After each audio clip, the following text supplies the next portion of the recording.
Hello my dear friends, I am Dr. Wasim I Khan, Assistant Professor, Shri Shivaji Law College, Parbhani, Maharashtra, India. I welcome all the viewers and students to the lecture series of Judicial Examination.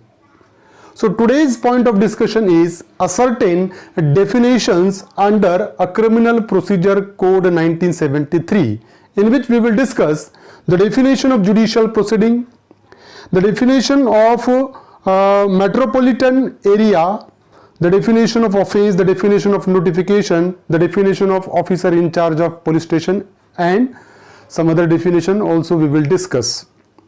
So we will discuss all the concept in this particular definition. तो आज हम discuss करने वाले हैं कुछ definition जो CrPC में है, और वो डेफिनेशन है officer in charge of police station, offence, notification, judicial proceeding, metropolitan area, ये सब कंसेप्ट आज हम डिस्कस करेंगे. So without wasting your much time, let's start the topic.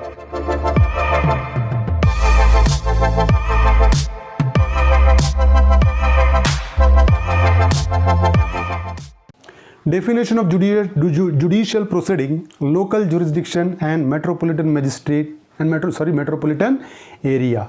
So first of all we will discuss the definition of judicial proceeding, section 2 section 2I of Criminal Procedure Code. So judicial proceeding includes any proceeding in the course of which evidence is or may be legally taken on oath. तो judicial proceeding किसको कहेंगे? ऐसी proceeding जिसमें किसी witness का evidence लिया गया हो ओथ के जरिए. हम देखते हैं ना कि कभी कोई कोर्ट में प्रोसीडिंग चल रही है, विटनेस आता है, उसको कसम खिलाई जाती है कि जो कहूँगा, सच के सिवा कुछ नहीं कहूँगा. तो ये अगर ऐसा एविडेंस लिया जा रहा है कोई प्रोसीडिंग में, that proceeding is known as a judicial proceeding. So this is a very short definition of judicial proceeding. Second definition is local jurisdiction, section 2J. So local jurisdiction in relation to a court or magistrate means the local area within which the court or magistrate may exercise all or any of its or his power under this code, and such local area may comprise the whole of the state or any part of the state as the state government may by notification specify.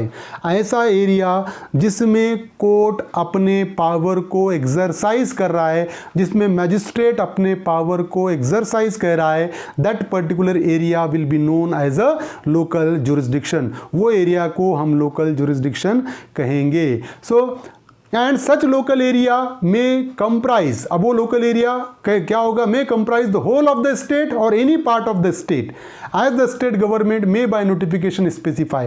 तो state government क्या करेगी? एक notification issue करके specify करेगी कि ये court का, ये मैजिस्ट्रेट का लोकल जुरिस्डिक्शन इतना होगा. वो पूरा स्टेट भी हो सकता है और कोई स्टेट का पार्ट भी हो सकता है. So that is a local jurisdiction as per section 2J. Section 2K defines the term metropolitan area. So metropolitan area means the area declared or deemed to be declared under section 8 to be a metropolitan area. ऐसा area जो section 8 में declare किया हुआ है state government ने as a metropolitan area, वो area को metropolitan area कहा जाएगा सेक्शन 2K के हिसाब से. सो स्टेट गवर्नमेंट को पावर है, वो सेक्शन 8 में किसी एरिया को मेट्रोपॉलिटन एरिया डिक्लेयर कर सकती है. फिर उसके बाद डेफिनेशन है notification 2M. Notification means a notification published in the official gazette. तो नोटिफिकेशन किसको बोलेंगे?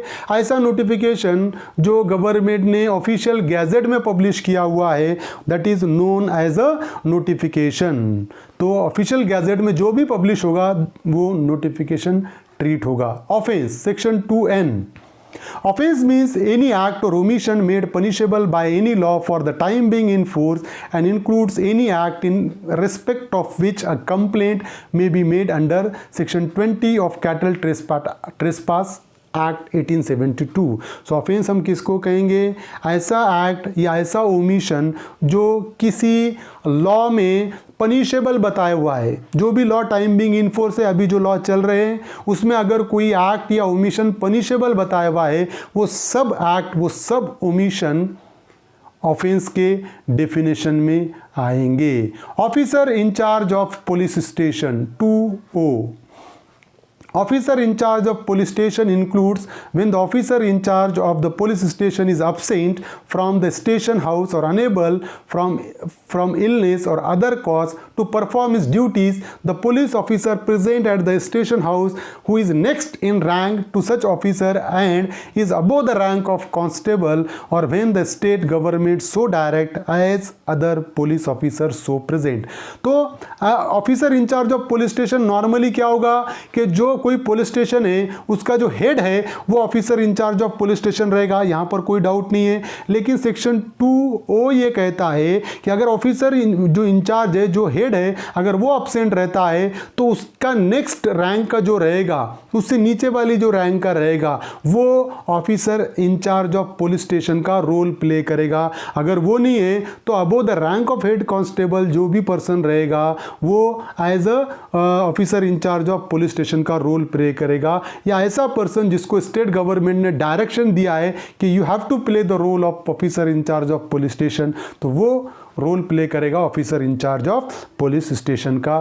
तो ये officer in charge of police station की डेफिनेशन है। तो ये कुछ डेफिनेशन हमने देखा है कि जो बताई भी है, इस पे एग्जामिनर अलग अलग तरीके का क्वेश्चन पूछ सकता है कि officer incharge means what under section 2 so and so, कि इसमें officer in charge of police station कौन रहेगा। तो आप ये भी कर सकते हो, next to the rank of police officer,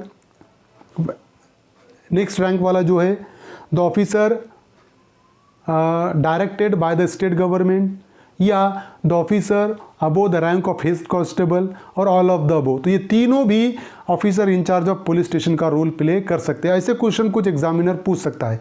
सो ये थे कुछ डेफिनेशन जो हमने डिस्कस किया। I hope you understand this topic. If you understand this topic, please subscribe my channel, hit the notification button, hit the like button and share this video with your friends. Thank you very much.